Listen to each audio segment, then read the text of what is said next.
icon for the microphone and you can unmute yourself. Boa tarde a todos.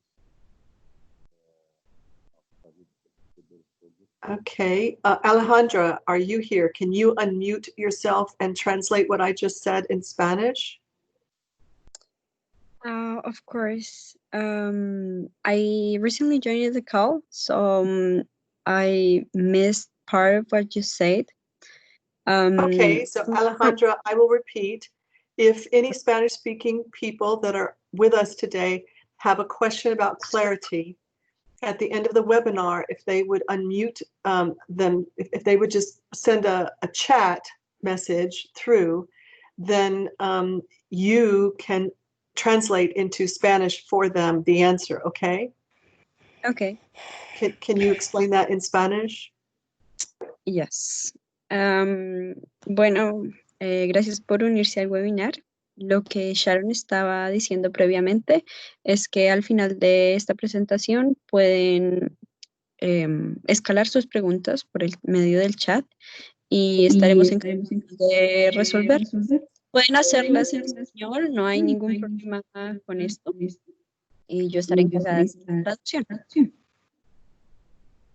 Thank you, Alejandra.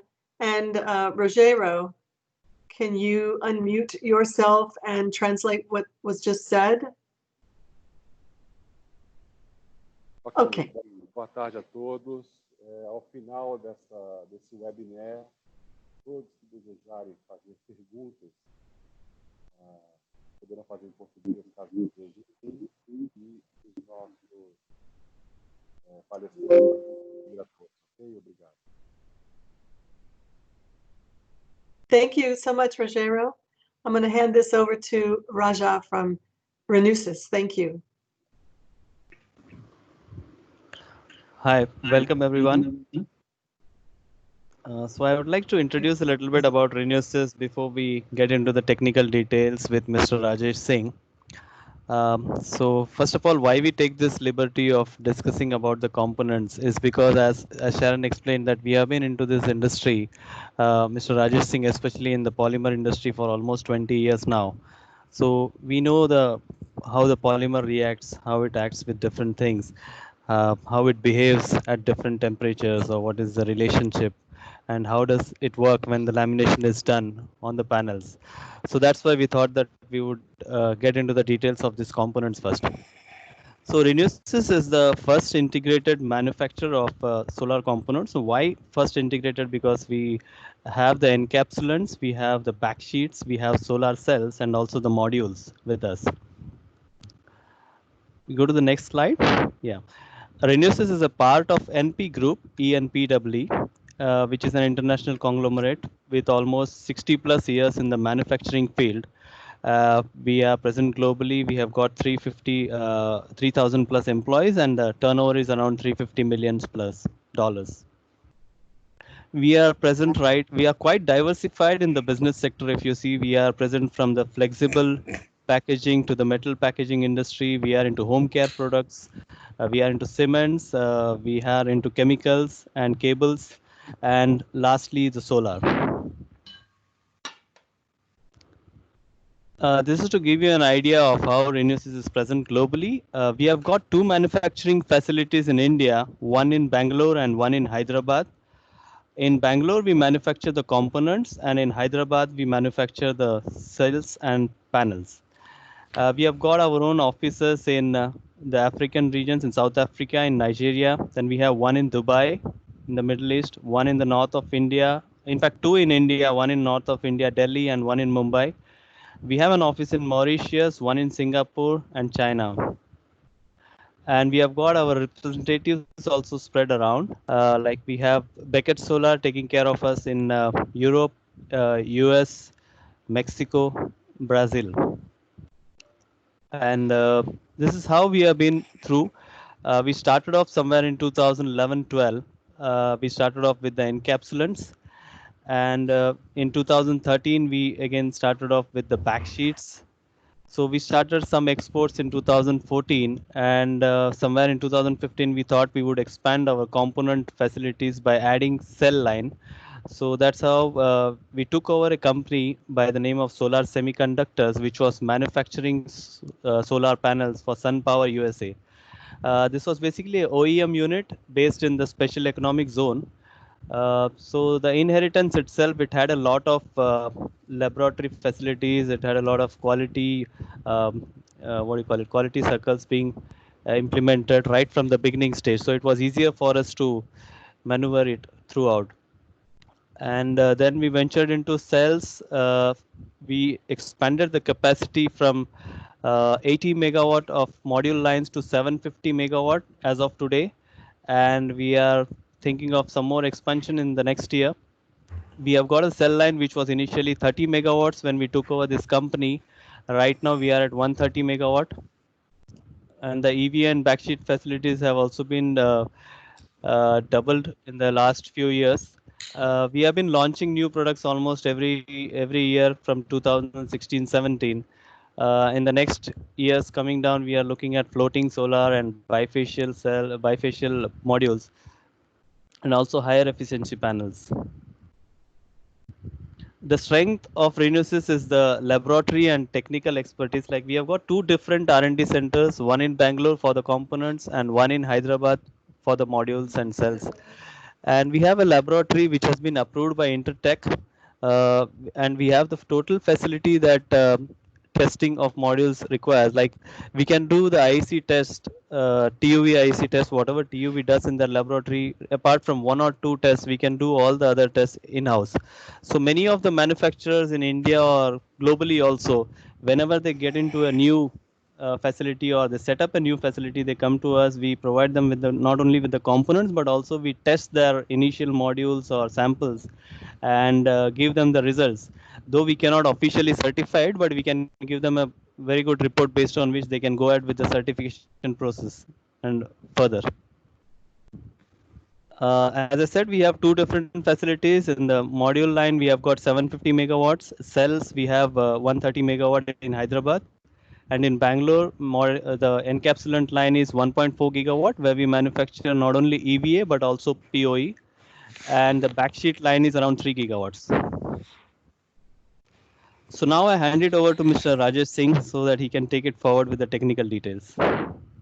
Thank you, Raja. Thank you, Sharon, for introducing us. My name is Rajesh Singh. Good morning and afternoon, evening to everyone. As Raja said, we are the company who manufacture encapsulant, backsheet, and solar cell, these key components, and the module under one company. Actually, it provides a lot of unmatched synergy, which makes us doing a lot of innovative product developments and its reliability with a lot of ease of doing it. Coming to the technicality of encapsulant, I am going to cover encapsulant, backsheet, and some newer technology which are emerging in EVA backsheet and solar module arena. Starting with the material and function of encapsulant. I think all we know encapsulant is used for physically encapsulating the cell, providing optical properties, which is transparency and UV resistant to the cell and to other components of the module. It provides electrical insulation to give safety aspect of the module, plus to make module more PID resistant. We'll discuss PID a little bit more later. Of course, it provides shock, pressure, load, mechanical aspect of the module during their life in the field. There are basically two types of encapsulant, EVA and POE. EVA had been in the market for last 30 years, whereas POE is new entrant into the module, which came around 3 years, and it actually came into the existence because of technology emergence in the module, which is called bifacial or module for PIVP, which we'll touch upon a little more later. Encapsulant are made using two resins, one EVA, it's called ethylene vinyl acetate, and polyolefin elastomer. The selection criteria for making an encapsulant is actually based on the basic property of resin. For example, for EVA, the basic selection criteria is vinyl acetate content into it, which correspond to the properties of encapsulant in terms of its transparency, adhesion, and softness, which increases along with increase in vinyl content, whereas strength, rigidity, and resistivity, these three properties reduce when the same vinyl acetate content increases. Similarly, for POE, the selection criteria is based on the density. I'm just trying to give some more technicality into it just to make understand how selection of polymer happens during manufacturing of these products. So when density increases in POE, its melting point and sampling point increases. Creep resistance, mechanical strength, actually they reduce, and processing of encapsulant even at our end where we do manufacturing of it, and lamination process little bit reduces because of its own nature. Going to encapsulant manufacturing, I have tried to give some basic idea how it is manufactured in the factory. We take resin, which is pellet form, then mixing of additives is done at the level of manufacturing, where additive could be in liquid form, powder form, or in pellet form. We make this into compound form, and then this compound is then fed into an extruder, which is nothing but a heat and process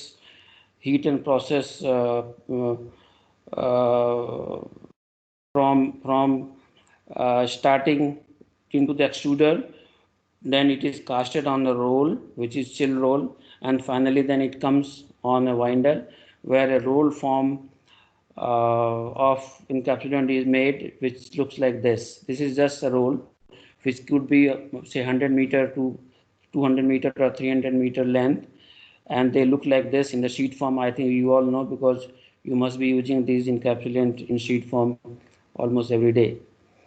Now coming to little more technicality of encapsulant, how does it function? Encapsulant, whether it is POE based or EVA based, are actually polymer. The polymer is a plastic material which is having various types of molecules of different chain length, branching, short branch, long branch, which look like this in the linear form. So when we do the formulation at our end, where manufacturing happens, we make some cross-linking agent, which then reacts in the module under heat and pressure, and they get cross-linked. So one polymer, which is in the sheet form before lamination, converts itself into rubber form, which that the region attain its own property, its longevity, which makes module to survive for their lifetime in the field. Few basic property of encapsulant which we control is degree of cross-linking by way of formulation and process, is transparency, again based on the selection of material and process involved in making them in the sheet form. We add some material which makes peel bond or bonding of these encapsulant with cell, glass or back sheet, because encapsulant is only material which binds everything together. It also provides volume resistivity, which gives PID resistance to the cell and complete module when it is made. And finally, dielectric strength is is the electrical property of the module, which gives safety. So this block actually is the input property which is imparted into the encapsulant while making it by virtue of formulations. And the other box actually are the output property, which is measured before we ship the consignment to customers. And these are few things which should be also tested at the module level after module is made.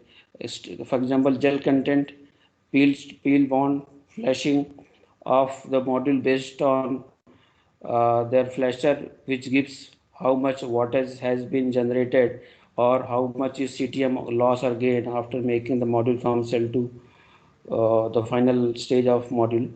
And PID losses also is one property which to be tested, because this is one which gives power loss when module are installed in the field in a hot and humid condition.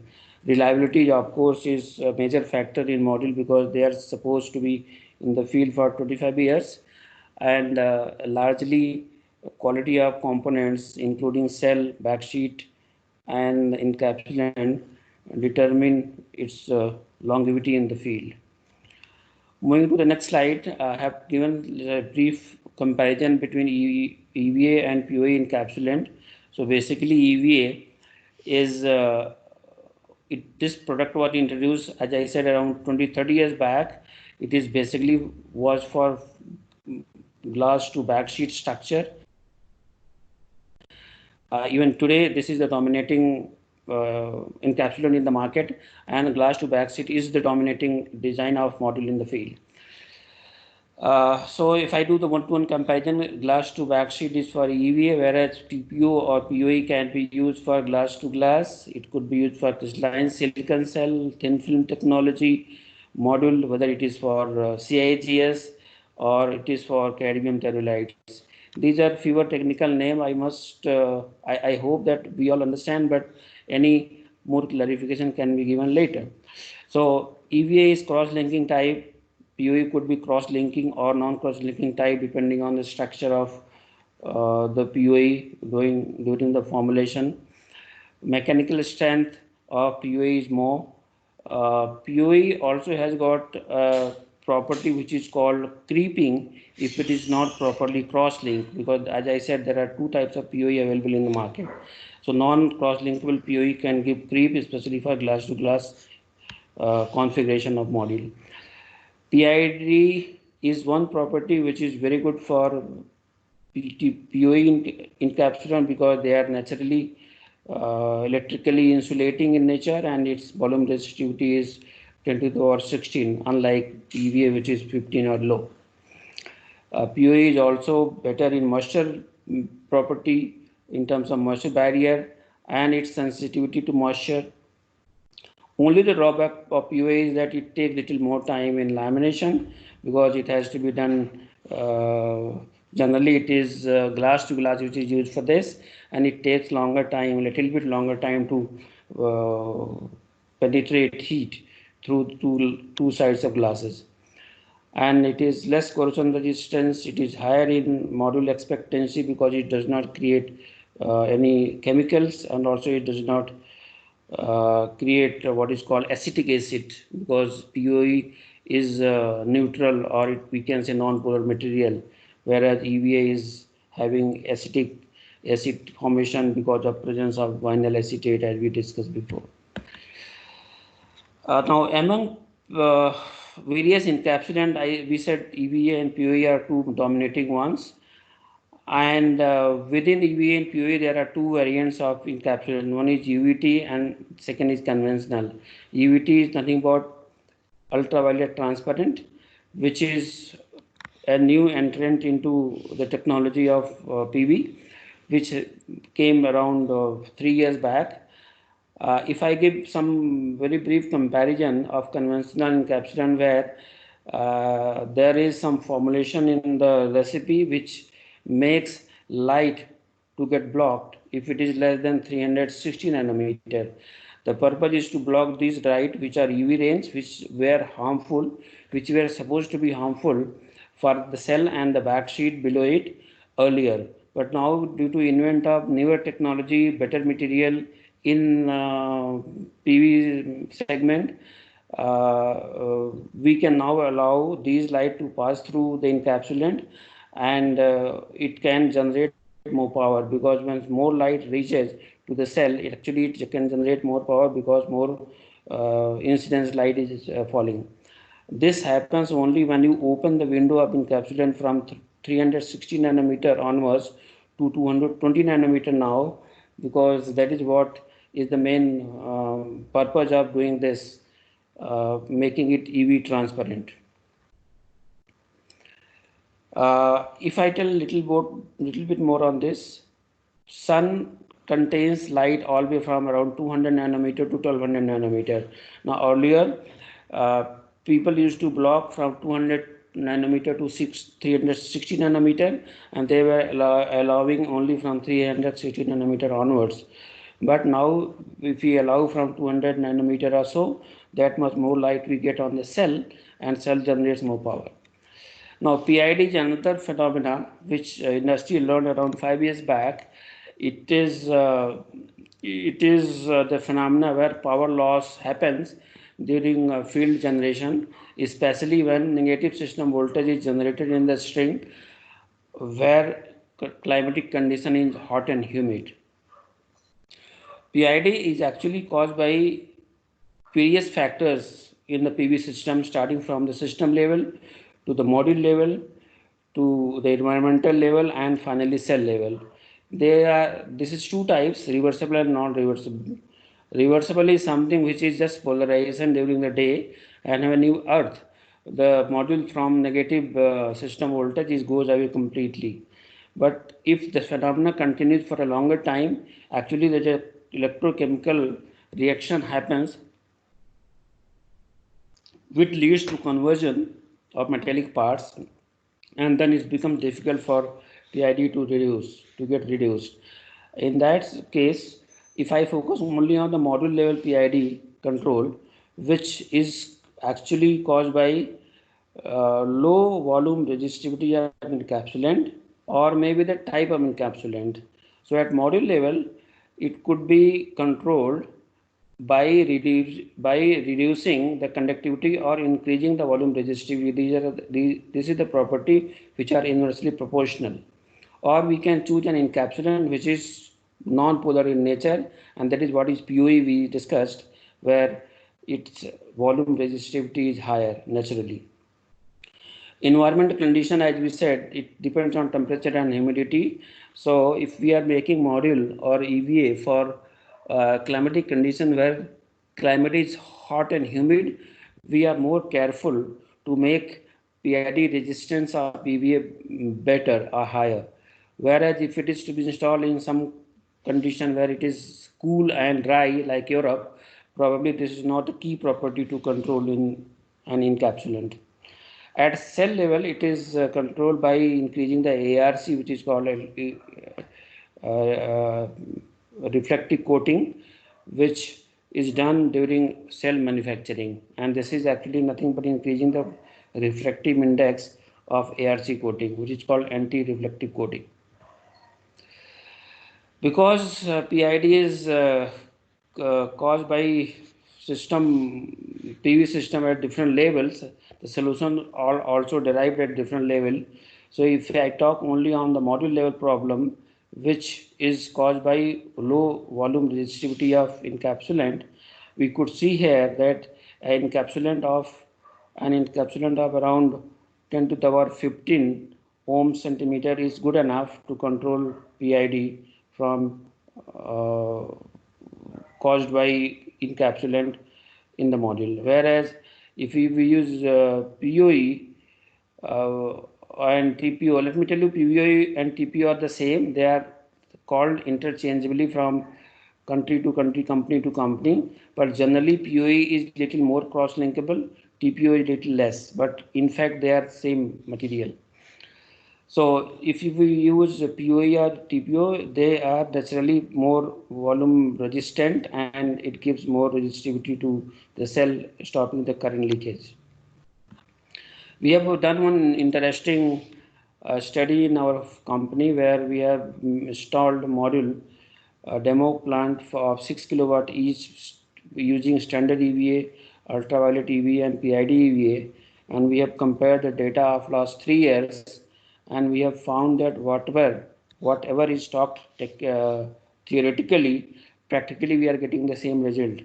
So few conclusions which can be drawn from here is that the PID and EVT combination gives highest power in all the seasons, followed by PID and least power generation happens in standard EVA. The PID is the property which we said will reduce the power loss under hot and humid condition, and UVT gives more light to the cell, hence generating more power every time. So these two combination gives the highest power generation, and all three types are also seasonal. That means when there is more DNI, is called daily incidence light, more DNI, all three generate more. If it is low, all three generate low. But in general, every time the PID and EVT gives the highest combination, and standard EVA without PID and without EVT is the least generating candidate in this case.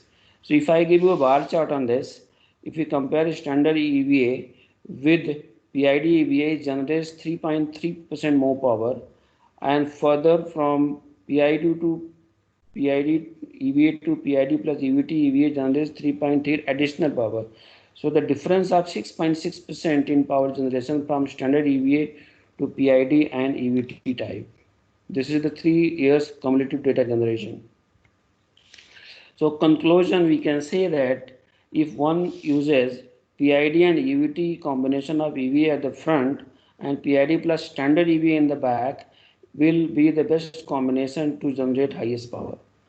And then this phenomena will be noticed only in the module level in your factory, only if you have a flasher starting from 290 nanometer flashlight, because otherwise this will not get detected by the cell, by your detector in the instrument, and you will not get the value while cell will generate, because cell will not generate power because it is not getting the light. So light has to be there, which is 290 to 360 nanometer in your flasher. And of course, solar glass is also one contributing factor for PID, which we have not discussed in detail because that was not the subject of the day, but it does contribute. And if we can match UV cutoff wavelength of glass with front side of EVA, it gives the best combination. We have various types of EVA and POE encapsulant grades, right from fast cure, PID free, ultra fast cure, PID free, ultra fast cure, standard. So these are combinations.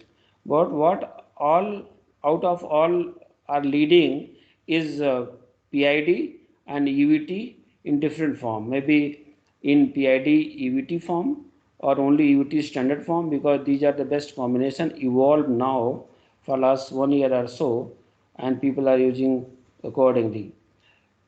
POE encapsulant are transparent, can be UV transparent or standard. The same version of encapsulant are also available in POE. So this is the summary of our product, where all way from standard to ultra fast, then PID and UVT combination can be chosen based on this.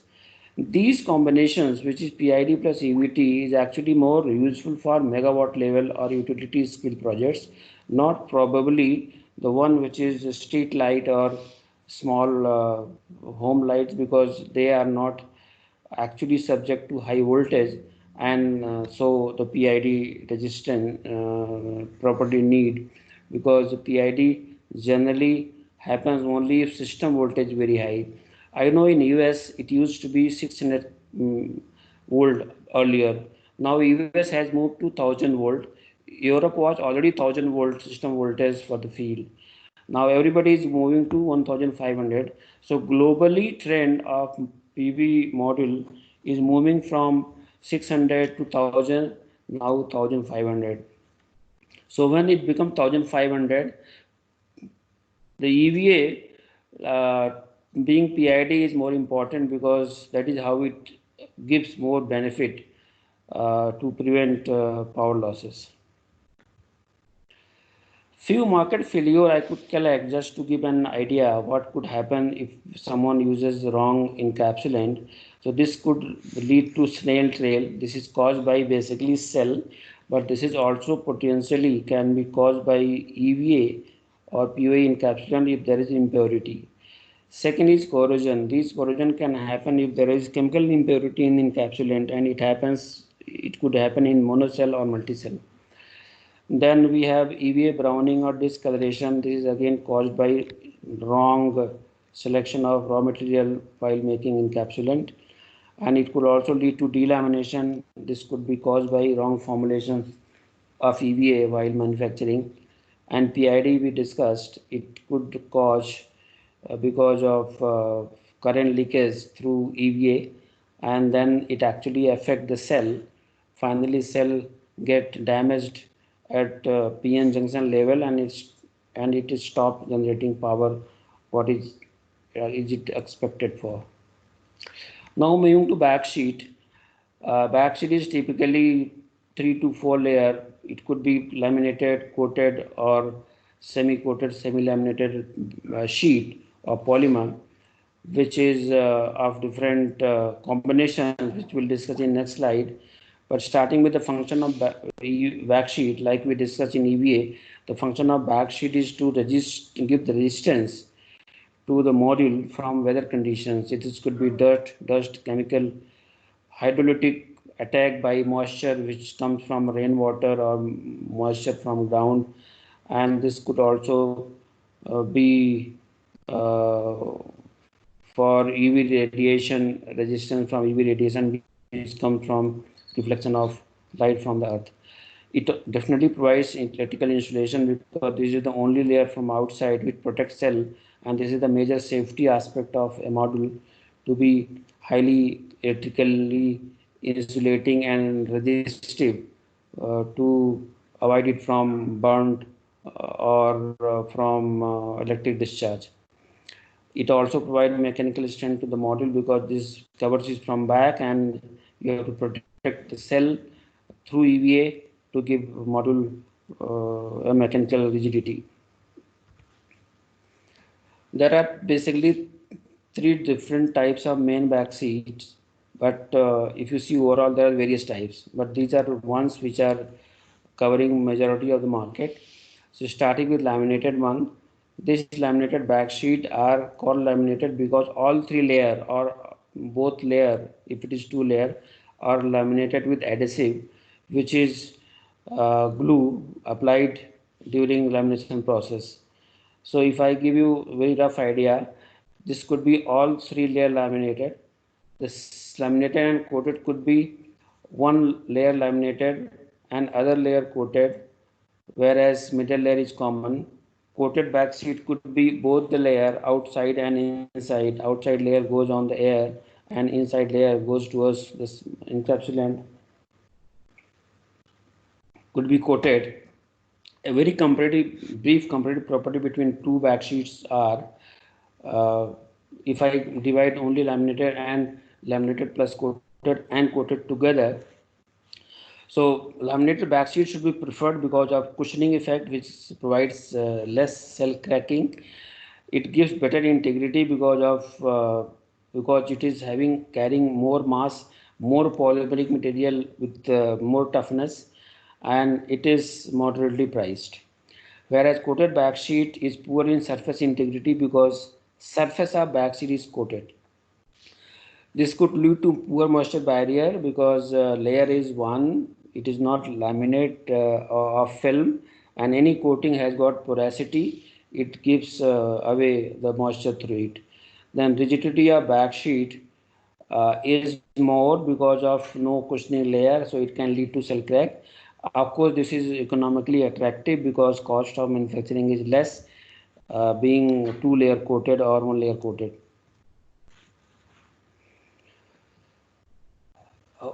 This is again a chart for manufacturer like us, where we select various types of material for each layer: air side layer, middle layer, and cell side layer. These 3 types of layer are supposed to impart certain property. For example, air side layer has to be UV resistance, hydrology resistance, low moisture because it faces the environment. Middle side layer gives more mechanical property, moisture barrier, electrical insulation, because it get protected by two layer, and all these critical property are getting preserved within this layer, being this sensitive. This could also be a foil based backsheet.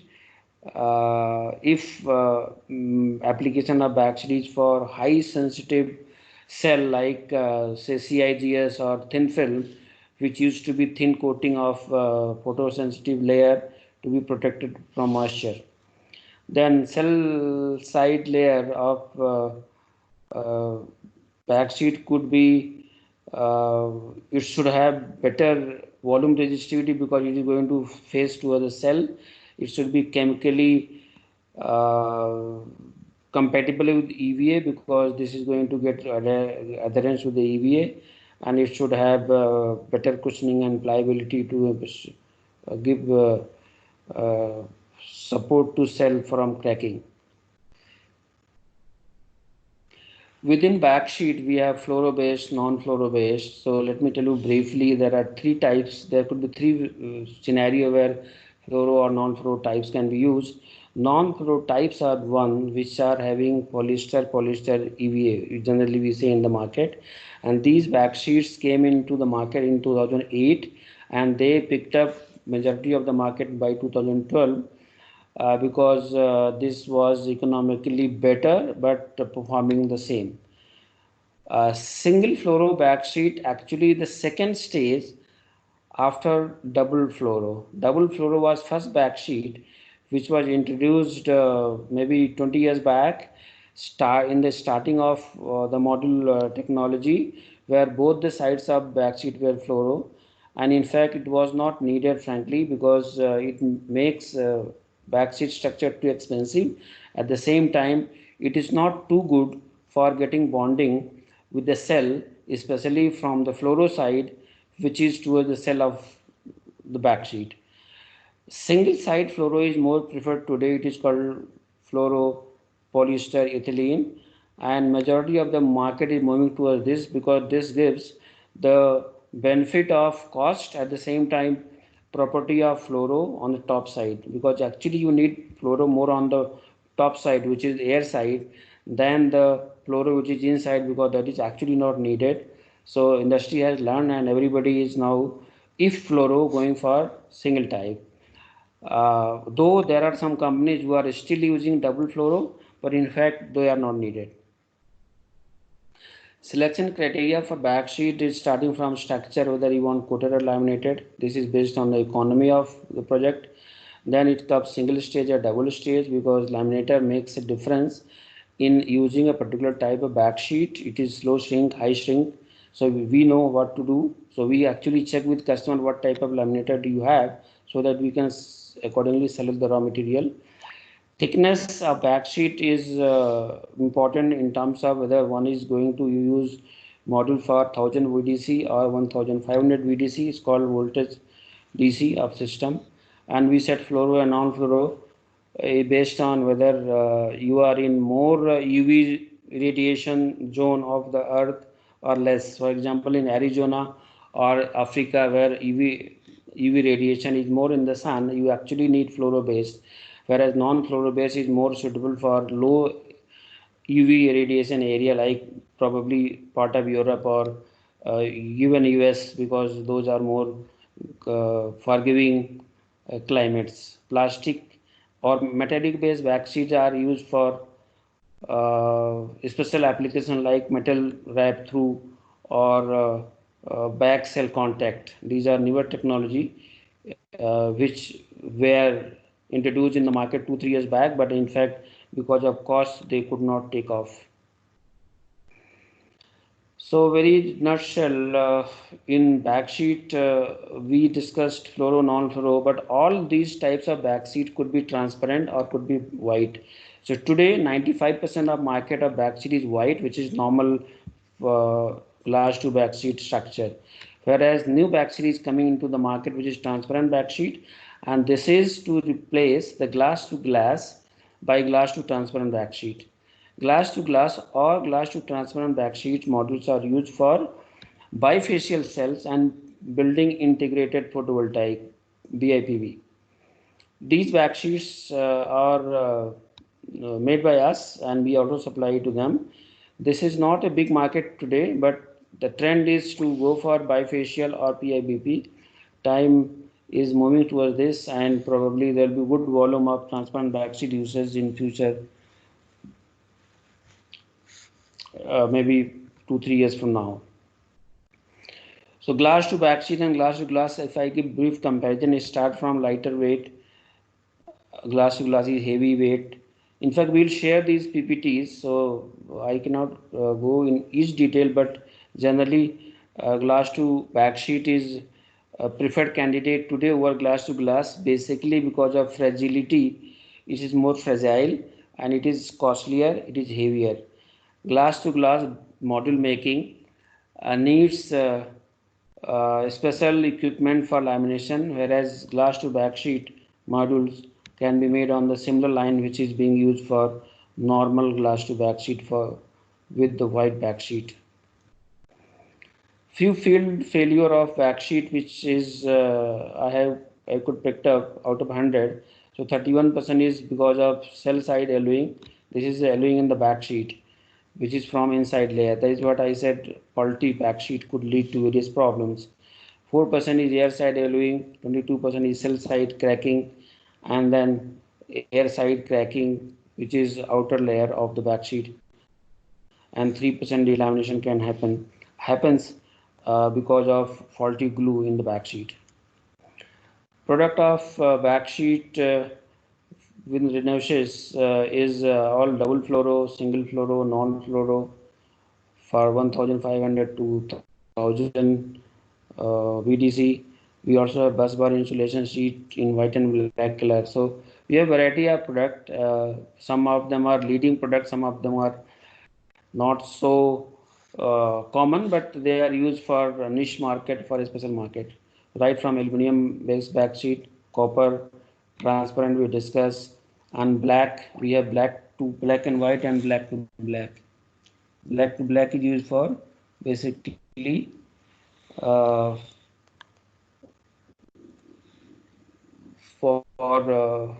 rooftop module where you need more aesthetic. Now moving to market prediction, where we try to see what will be emerging technology from now, and that is where we plan our innovations. So if I see the encapsulant starting from 2019, we have seen 2030. So even today, leading technology is EV encapsulant, whereas POA is gaining an momentum. But this momentum, we have to see whether it is continued, because this was more actually for glass to glass module, but probably glass to glass module will be taken over by glass to transparent backsheet. So let us see whether this prediction falls true.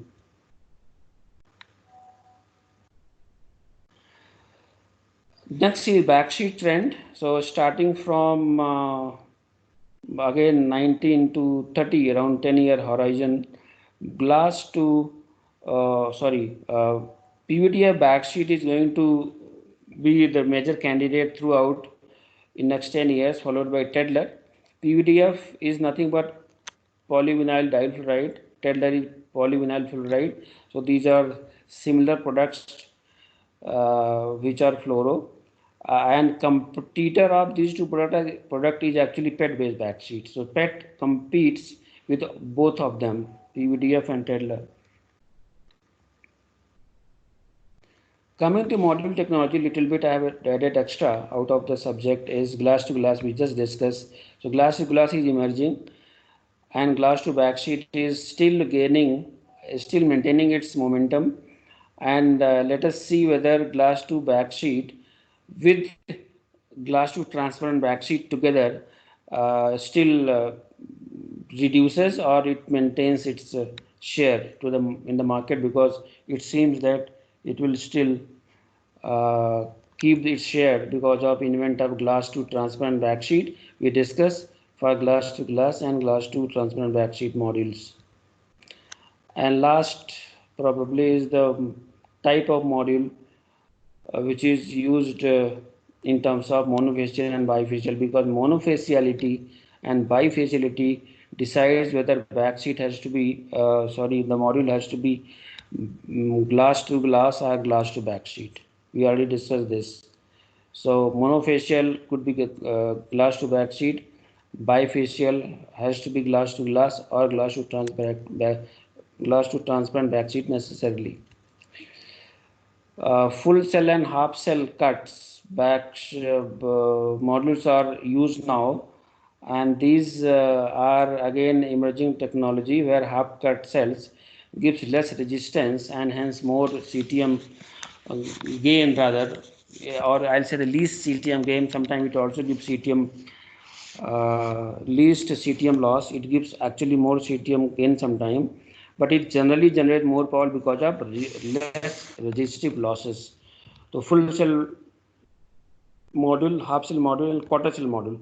Quarter cell module is one which actually is emerging. It has got a lot of complexity, but we have to see how it picks up in the market based on the availability of the equipment by the manufacturer. Last slide probably of my presentation is this, where market is moving, technology of module is moving from, is moved all the way from 3 bus bar to 4 bus bar, 5 bus bar. Now it's going to multi-bus bar. So multi-bus bar is where you have more than 12 bus bar or maybe more in a cell to reduce the shading and hence to reduce the losses due to shadowing of the light, and finally increasing the power of the module. So thank you so much for your attention. I have finished my presentation, so we can move to the question and answer. Thank you so much.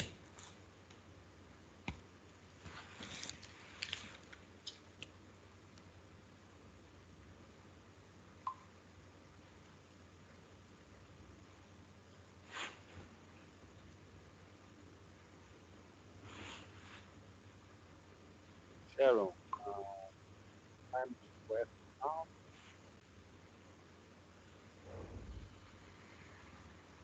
Yes, if anybody would like to have some clarification in either Spanish or Portuguese, can you go ahead and let us know? I see that we have the first question here, so perhaps I will read it out loud. It is, what is the real advantage of using UltraCure over FastCure EVA? Okay, so FastCure EVA and ultra FastCure EVA, as the name says, it cures faster, so it reduces the cycle time at the lamination stage of the module. So productivity of the module will be more. So a typical ultra FastCure EVA today is around 6 minutes to 8 minutes, whereas FastCure EVA is today around 12 minutes. So you get advantage of 3 to 4 minutes per cycle, increasing the productivity by that many percentage.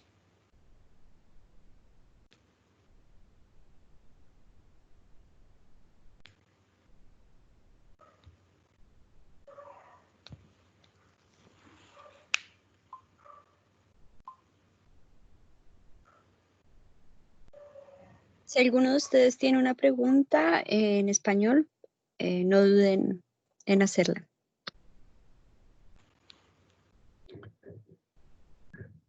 Next question is, can we assume that panels with double fluoro backsheet will last longer than panels with non-fluoro backsheet? Okay, so if the fluoro, if I have to answer two ways. One, the fluoro and non-fluoro. So fluoro is a material which is needed to be on the outer side of the backsheet so that it protects backsheet and hence the module from environmental hazard like UV radiation, dirt and dust. So there's a clear distinction between fluoro and non-fluoro. So fluoro is better than non-fluoro overall. But when it comes to double fluoro and non-fluoro, then double fluoro is not needed today, because the single fluoro, which is fluoro, polyester and EVA, is better for giving longer shelf life of the module because of higher peel bond, higher addition between the EVA layer of single fluoro of the backseat and the EVA encapsulant. So I prefer it should be either single fluoro or polyester base, which is called non-fluoro, but not double fluoro, because double fluoro adds to the lot of cost but does not add that much of uh, the value to the module. Oh, thank you, Rajesh. I believe that Rogero has received some questions by WhatsApp. Rogero, could you read the first question out loud to us?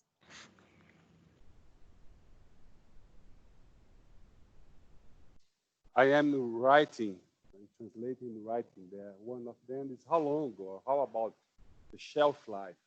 If someone exposure the solar cell direct in the solar radiation, how long will shelf life of these solar cells will survive without EVA or fluoro? And if we apply only one level of EVA or only one layer of the fluoro, how long about the shelf life of the solar cell? Okay, understand the question. So uh, all the module today is designed and certified for 25 years in India and I think everywhere. So all the components of module, including backsheet, which is single fluoro type or double fluoro type or even non-fluoro type, are designed and tested and certified for 25 years. So there are no doubt on this. Only when it comes to the workmanship. So within 25 years, whether we say which is economically better and also passes 25 years, we go by this. So I said, based on the climatic condition of the place where we are going to do the installation, we have to choose whether non-fluoro is okay or we have to necessarily use fluoro type. So once we decided, it is always for 25 years.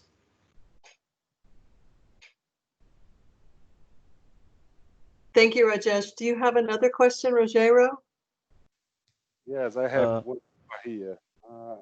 When the people producing the solar panels to work with 1000 VDC, and when the people are wishing producing 1500 VDC, they need to apply more fluor, less fluor. How about this difference about the process to fabrication?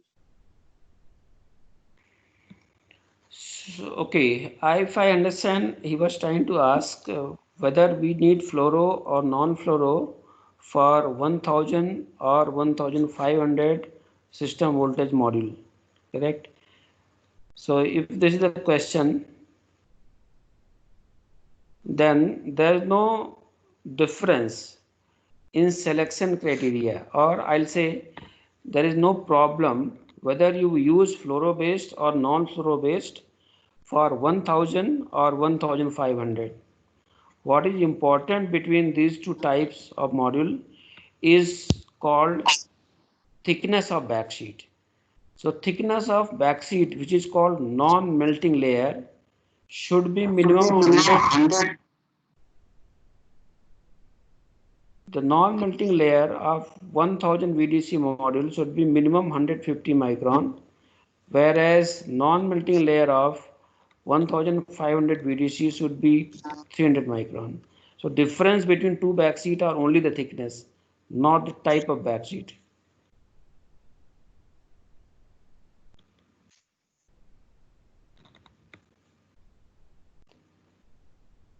Any other questions from our guests? Yeah, there's one. Rajesh sir, it's mentioning, is it fair to assume that all encapsulants with UV transparent properties have an earlier wake up time? Yes, In short, so they generate power for longer hours. Is it so? yes. So when we use UVT type, then it allows UV rays to come into the cell also, and UV rays come first on the earth. So it wakes up early and also is sleep later. So generally based on the region where module are installed, the time of early wake up varies from 15 minutes to 35-40 minutes, and sleep time of module extended by again 15 minutes to 35 minutes.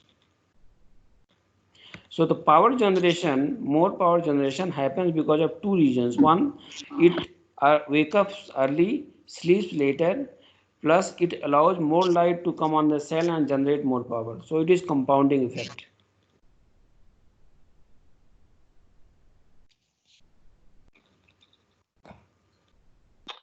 Okay, well, we want to thank everybody for attending. We had people from Brazil, Argentina, Mexico, UK, India, of course, United States, and we thank you all for coming and joining us. We will be sending out the slide deck to you, and special thanks to Vanel for setting this up. Special thanks to Rogero and Alejandra for their translation. And oh, I'm sorry, I see more questions coming in from Rogero. Next question is, what means major change in lamination equipment bifacials?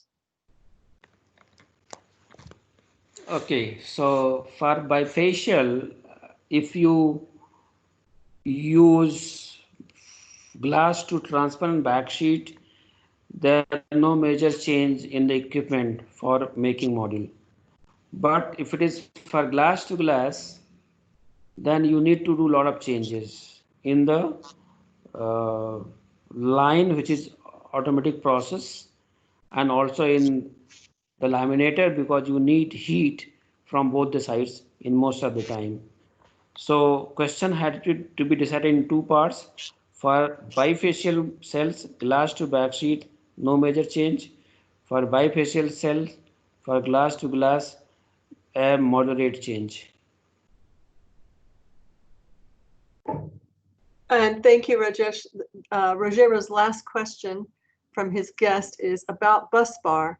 What kind of material is Renewsys using today, and what is the maximum quantity, I believe, of bus bar that you are producing? Bus bar is a component which we buy from the point of view of its metallurgy. It is actually copper coated with nickel and tin. We are using right now flat bus bar, which is four bus bar cells and 5 bus bar cells. So we make two types of module. But technology is upgrading to multi-bus bar, where there will be 12 bus bar to 24 bus bar. So today, the majority of the module we make with 4 and some quantity with 5 with a flat type of bus bar. Okay, any other questions? I think we are concluded, and thank you once again to Rajesh and Raja and Vanel for setting all of this up and hosting us. Thank you. Bye-bye. Thank you very much. Thank you. Thank you. Bye-bye. Bye. Bye bye. Bye, gracias por asistir.